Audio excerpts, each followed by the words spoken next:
എല്ലാ കൂട്ടുകാർക്കും മറിയാമാസ് വേൾഡിന്റെ പുതിയ വീട്ടിലേക്ക് സ്വാഗതം. അപ്പം നമ്മൾ തയ്യാറാക്കാൻ പോകുന്ന അടിപൊളി ടേസ്റ്റിൽ ഒരു കേരമീൻ കറിയാണ്. അപ്പം നമുക്ക് നേരെ നമ്മുടെ വീഡിയോയിലേക്ക് പോയാലോ. അതിന് വേണ്ട സാധനങ്ങൾ എന്ന് പറഞ്ഞിട്ടുണ്ടെങ്കിൽ നല്ല കഴുകി വൃത്തിയാക്കിയ കുറച്ച് കേരമീൻ എടുത്ത് വെച്ചിട്ടുണ്ട്. പിന്നെയെന്ന് പറഞ്ഞിട്ടുണ്ടെങ്കിൽ നമ്മുടെ ചുമന്നുള്ളിയാണ് ഇതിന് ഹൈലൈറ്റ്. നമ്മൾ മീൻ കറി വെക്കുമ്പോൾ എപ്പോഴും ചുമന്നുള്ളിയൊക്കെ ചേർക്കണം, നല്ല കൊഴുപ്പ് കിട്ടും. പിന്നെ ഇച്ചിരി പച്ചമുളകുണ്ട്, ഇഞ്ചിയുണ്ട്, കറിവേപ്പിലയുണ്ട്, അതുപോലെ തന്നെ വെളുത്തുള്ളി. പച്ചമുളക് എന്ന് പറഞ്ഞാൽ ഞാനൊരു കാന്താരിമുളക് എടുത്തേക്കുന്നത്. പിന്നെ നമ്മൾ മീനിടുന്ന മീനിന്റെ പുളി ഉണ്ടല്ലോ.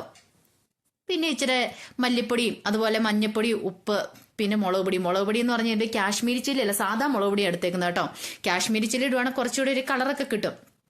എന്താണെങ്കിലും നമ്മൾ നല്ല കഴുകി വൃത്തിയാക്കി കട്ട് ചെയ്ത് വെച്ചേക്കുന്ന കേരമീനാണ് കണ്ടത്. അപ്പം നമുക്ക് ആദ്യമായിട്ട് എന്ത് ചെയ്യണം, ഈ ഇഞ്ചിയും വെളുത്തുള്ളിയും ഒന്ന് ചതച്ചെടുക്കണം. വലുതായിട്ട് അരയ്ക്കൊന്നും വേണ്ട, ഒരു കല്ലിലിട്ട് ചെറുതായിട്ടൊന്ന് ചതച്ചെടുക്കണം. അപ്പം ചതച്ചെടുത്ത് കഴിയുമ്പോഴാണ് അതിൻ്റെ ടേസ്റ്റ് ഒക്കെ വരത്തുള്ളൂ. പിന്നെ ഇതിൻ്റെ കൂടെ നമുക്ക് തക്കാളിയും കൂടെ വേണമായിരുന്നു. അതിന് കാര്യം ആദ്യം ഞാൻ കാണിക്കാൻ മറന്നു പോയിട്ട്. അപ്പം 2 തക്കാളി ഞാനിവിടെ എടുത്തിട്ടുണ്ട്. അപ്പം ആ തക്കാളി നമ്മളത് കട്ട് ചെയ്ത് വെക്കണം. ഇതിന് ശേഷം നമ്മൾ എന്ത് ചെയ്യണം, നമ്മൾ എടുത്തു വെച്ചിരിക്കുന്ന മുളക് പൊടിയും മല്ലിപ്പൊടിയും മഞ്ഞപ്പൊടിയും എല്ലാം കൂടെ നമ്മളൊരു പാത്രത്തിനകത്തേക്കിട്ട് ഇച്ചിരി എണ്ണ ഒഴിച്ച് ഇച്ചിരി വെള്ളം കൂടി ചേർത്ത് നന്നായിട്ടൊന്ന് മിക്സ് ചെയ്ത് വെക്കണം.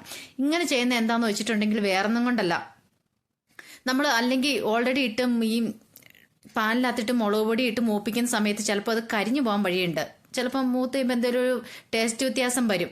അപ്പം ഇങ്ങനെ ചെയ്യുവാണെങ്കിൽ ആ കരിചുവ വരത്തില്ല, ആ കയ്പ് ചുവ വരാതിരിക്കും. കണ്ടോ, ഇപ്പം ഈ പരുവാക്കിയിട്ടുണ്ട് ഞാൻ. ഇനി വേണം ഇതിട്ട് നമ്മൾ ശരിക്കും വഴട്ടാനായിട്ട്. അപ്പം നമ്മൾ ആദ്യം എന്ത് ചെയ്യണം, ചട്ടിയോ പാനോ എന്തെങ്കിലും എടുത്ത് അടുപ്പിലേക്ക് വെക്കണം. അപ്പം ഞാനിവിടെ ഒരു മൺചട്ടി എടുത്തേക്കുന്നത്. അപ്പം നല്ല പച്ച വെളിച്ചെണ്ണ അങ്ങ് ഒഴിച്ചു കൊടുക്കണം. ആ പച്ച വെളിച്ചെണ്ണ നന്നായിട്ടൊന്ന് അവിടെ കിടന്ന് ചൂടാവട്ടെ. ആ ചൂടായി വന്നതിന് ശേഷം നമ്മുടെ മീൻകറി ഉണ്ടാക്കാനേക്ക് പോവുകയാണ്. ആദ്യം നമ്മൾ അതിനകത്തേക്ക് കുറച്ച് കടുക് ഇട്ട് കൊടുത്തു. കടുകൊക്കെ ഒന്ന് പൊട്ടി വന്നതിന് ശേഷം ഇതിനകത്ത് നമ്മൾ ഉലുവയും ഒക്കെ എടുക്കുന്നുണ്ട്. ഉലുവയുടെ കാര്യമൊന്നും ഞാൻ അവിടെ കാണിച്ചിട്ടില്ല കേട്ടോ. അതൊക്കെ സാധാരണ എല്ലാവരും മീൻ കറിയിൽ എല്ലാവരും ആഡ് ചെയ്യുന്നതുകൊണ്ട് ഞാനത് പറഞ്ഞിട്ടില്ല. കടുകൊക്കെ ഒന്ന് പൊട്ടി വന്നതിന് ശേഷം നമ്മൾ ഇതിനകത്തേക്ക് നമ്മുടെ ഉലുവ ഇട്ട് കൊടുക്കണം. കുറച്ച് ഉലുവ പൊടി ഇടുന്നവരുണ്ട്. ഇപ്പം ഞാൻ എന്താണെങ്കിലും ഉലുവയാണ് ഇട്ട് കൊടുത്തേക്കുന്നത്. അപ്പോൾ ഉലുവയൊക്കെ ഇട്ട് കൊടുക്കുമ്പോൾ അത് കരിഞ്ഞു പോകാതെ സൂക്ഷിക്കണം. ഇപ്പോൾ ഉലുവ ഇട്ട് കൊടുത്തിട്ടുണ്ട്. അത് കത്തിപ്പോയിട്ടുണ്ടെങ്കിൽ അതിൻ്റെ കരിചുവ വരും കേട്ടോ. അപ്പോൾ എപ്പോഴും എല്ലാവരും ഓർക്കുന്നത് എന്തിനാ എപ്പോഴും ഇങ്ങനെ പറഞ്ഞുകൊണ്ടിരിക്കണമെന്നല്ലേ. പറയത്തില്ലാത്തവരും കാണും, അതുകൊണ്ടാണ് പറയുന്നത് കേട്ടോ. പിന്നെ അതിനുശേഷം അതിനകത്തേക്ക് നല്ല കറിവേപ്പില ഇട്ട് കൊടുത്ത് കറിവേപ്പിലയൊക്കെ മൂത്ത് വരണം. നന്നായിട്ട് മൂത്ത് വന്നതിന് ശേഷം വേണം നമ്മൾ എടുത്തു വെച്ചേക്കുന്ന നമ്മുടെ ചുമന്നുള്ളി ഉണ്ടല്ലോ. സബോള ഇടുന്നവരുണ്ടും ഈ ചുമന്നുള്ളി സബോള ഒന്നും ഇടാതെ ഉണ്ടാക്കുന്നവരും ഉണ്ടാവും. പക്ഷെ ഞാൻ ഒരു ചുമന്നുള്ളി ഇട്ട് കൊടുക്കുന്നത് കാരണം ഉള്ളി ഇട്ട് കഴിയുമ്പോൾ നല്ലൊരു കൊഴുപ്പ് കിട്ടും ഇതിന് കറിക്ക്. അല്ലെങ്കിൽ എന്തോ പോലെ ഇരിക്കും. ഓരോരുത്തർക്കും ഓരോ സ്ഥലത്ത് ഓരോ ടേസ്റ്റ് ആണല്ലോ. എന്തായാലും ചുമന്നുള്ളി ഇട്ട് നമ്മൾ നന്നായിട്ടൊന്ന് വഴറ്റിയെടുക്കണം. നല്ലൊരു ബ്രൗൺ കളർ വരെ നമ്മളിതിട്ട് നന്നായിട്ടൊന്ന് വഴറ്റിയെടുക്കുക. എന്തായാലും ചുമന്നുള്ളി കിട്ടിയുമ്പോൾ നല്ല ടേസ്റ്റ് ആയിരിക്കും കറിക്ക് എന്തായാലും കിട്ടാൻ പോകുന്നു പറഞ്ഞിട്ടുണ്ടെങ്കിൽ. പിന്നെ പച്ചവെളിച്ചെണ്ണയാണ് ഇതിൻ്റെ ഹൈലൈറ്റ്. പച്ചവെളിച്ചെണ്ണയൊക്കെയാണ്. പച്ചവെളിച്ചെണ്ണ ആകുമ്പോൾ ഇതിന് ടേസ്റ്റ് ഒക്കെ വരുള്ളൂ. പിന്നെ ഇത് പെട്ടെന്നൊന്ന് വഴണ്ട് കിട്ടാനായിട്ട്, മൂത്ത് കിട്ടാൻ നമ്മളെല്ലാവരും ചെയ്യുന്നൊരു ട്രിക്കുണ്ട്. ഇച്ചിരി ഉപ്പിട്ട് കൊടുക്കണം. ഉപ്പിട്ട് കൊടുക്കുമ്പോൾ പെട്ടെന്ന് മൂത്ത് വരുമെന്നാണ് പറയണത്. എന്താണെങ്കിലും ശരിയാണ് കേട്ടോ. പെട്ടെന്ന് എന്താണെങ്കിലും മൂത്ത് വരും. നന്നായിട്ട് അങ്ങ് ഇളക്കി അങ്ങ് വഴറ്റണം. പിന്നെ ഇതുപോലെ മീൻകറിയൊക്കെ വെക്കുമ്പോൾ എപ്പോഴും നല്ലത് ഇതുപോലെ മൺചട്ടിയാണ്. അതിനുശേഷം നമ്മൾ ചതച്ച് വെച്ചിരിക്കുന്ന നമ്മുടെ വെളുത്തുള്ളിയും അതുപോലെ തന്നെ ഇഞ്ചി എല്ലാം കൂടി ഇട്ട് തുടങ്ങി. ഇഞ്ചി എന്നൊക്കെ പറയുന്ന സാധനം ഉണ്ടല്ലോ, ഒത്തിരി അങ്ങ് ഇട്ട് കൊടുക്കരുത്. കാരണം ഓവറായി പോയിട്ടുണ്ടെങ്കിൽ ഇഞ്ചിയുടെ കുത്തലായിരിക്കും.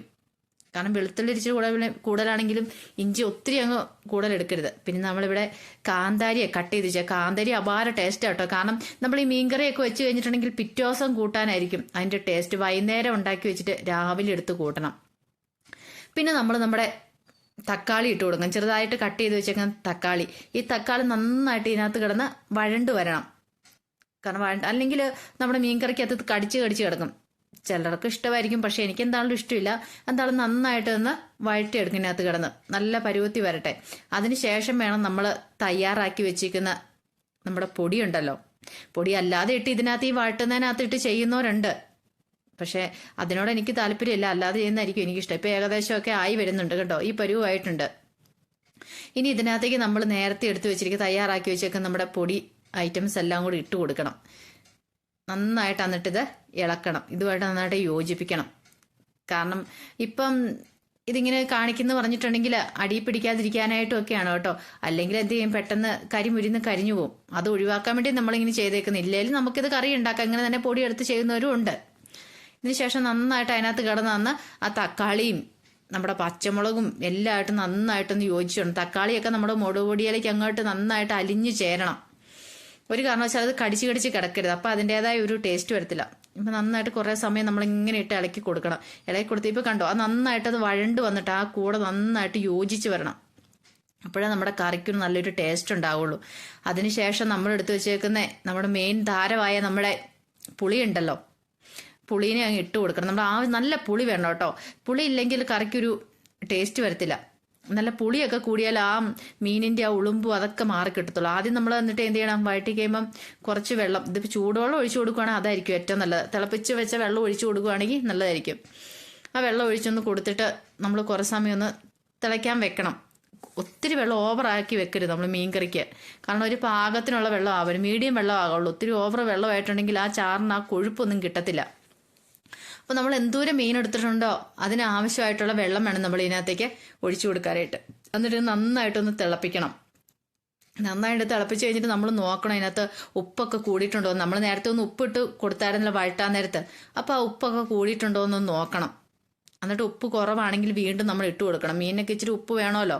കണ്ടോ ഇപ്പം നന്നായിട്ട് തിളച്ച് കഴിഞ്ഞപ്പോൾ നല്ല കഴുകി വൃത്തിയാക്കിയ നമ്മുടെ കേരക്കുട്ടനെ നമ്മൾ അങ്ങോട്ട് ഇട്ട് കൊടുക്കാം. കണ്ടോ എന്നാ നല്ല സൗന്ദര്യം നോക്കി അവനെ അങ്ങ് ഇട്ട് കൊടുക്കണം അതിനകത്തേക്ക്. ഇനി അവൻ അവിടെ കിടന്നങ്ങ് തിളയ്ക്കണം. ഈ തിളയ്ക്കുന്നതിന് മുമ്പ് നമ്മൾ എന്ത് ചെയ്യണം, 2 പച്ചക്കറിവേപ്പിലയൊക്കെ അങ്ങ് ഇട്ട് കൊടുക്കണം. അതിൻ്റെ മുകളിൽ കണ്ടോ ഇങ്ങനെ അങ്ങ് അപ്പിപ്പൊത്തി അങ്ങ് വെക്കണം അവനെ. എന്നിട്ട് കുറേ സമയം അടച്ചു വെക്കണം. അടച്ചു വെച്ച് കഴിഞ്ഞിട്ട് പിന്നെ നമ്മൾ എപ്പോഴും ഇട്ട് കുത്തരുത്. നമ്മൾ പതുക്കെ ആ ചട്ടി ഒന്നെടുത്തിട്ട് കറക്കുവാണെങ്കിൽ അതായിരിക്കും നല്ലത്. ഉണ്ട് ഇപ്പോൾ ഏകദേശമൊക്കെ തിളച്ച് വന്നിട്ടുണ്ട്. ഇനിയും കുറച്ചുകൂടെ വറ്റാനുണ്ട്. വെന്തത് വറ്റണം. ആ സമയം നമ്മളിത് വീണ്ടും നമ്മളിത് മൂടി വെക്കണം. ചിലരിതെല്ലാം കഴിഞ്ഞിട്ട് കടുക് പൊട്ടിച്ച് ഇതിന് മുകളിലേക്ക് ഒഴിക്കുന്നുണ്ട്. ആദ്യം കടുക് പൊട്ടിക്കാതെ. കണ്ടോ ഇപ്പം ഇങ്ങനെ ഇട്ട് ചട്ടിയിട്ട് ഒന്ന് ഇളക്കണം. അതിനകത്ത് കുത്തി ഇളക്കുവാണെങ്കിൽ ആ മീനൊക്കെ പൊടിഞ്ഞു പോകുമെന്നാണ് പറയണേ. അത് ഈ കേരമീനായതുകൊണ്ട് അത്രയും പൊടിയത്തില്ല. പക്ഷേ സാധാ അല്ലാത്ത മീനൊക്കെയാണെങ്കിൽ പൊടിഞ്ഞു പോകും. കണ്ടോ ഇപ്പം ഏകദേശം വെന്ത് വരുന്നുണ്ട്. ഇനി ഇച്ചിരിയുടെ ഒരു കളറ് മാറി വരണം. ഇനിയിപ്പോൾ ഇതിനകത്ത് കാശ്മീരി ചില്ലി ഉണ്ടായിരുന്നു, ഇച്ചിരി നല്ല കളർ കിട്ടിയേനെ കേട്ടോ. നമ്മുടെ സാധാ മുളക് പൊടി ആയതുകൊണ്ടാണ് ഇച്ചിരി കളറ് കുറവ് തോന്നിക്കുന്നത്. പിന്നെ ഇതിനകത്ത് തേങ്ങ അരച്ചൊക്കെ ചേർക്കുവാണെങ്കിൽ വേറെ ടേസ്റ്റ് ആയിരിക്കും. തേങ്ങ അരച്ച മീൻകറി ടേസ്റ്റ്. ഇതിപ്പോൾ നമ്മൾ മുളക് പൊടി ഇട്ട മീൻകറിയാണ് ഉണ്ടാക്കുന്നത്. പിന്നെ ഇതിനകത്ത് നമ്മൾ തേങ്ങ അരച്ച് ചേർത്തിട്ടില്ല. ഏകദേശം ഇപ്പം പരുവായിട്ട് വന്നിട്ടുണ്ട്.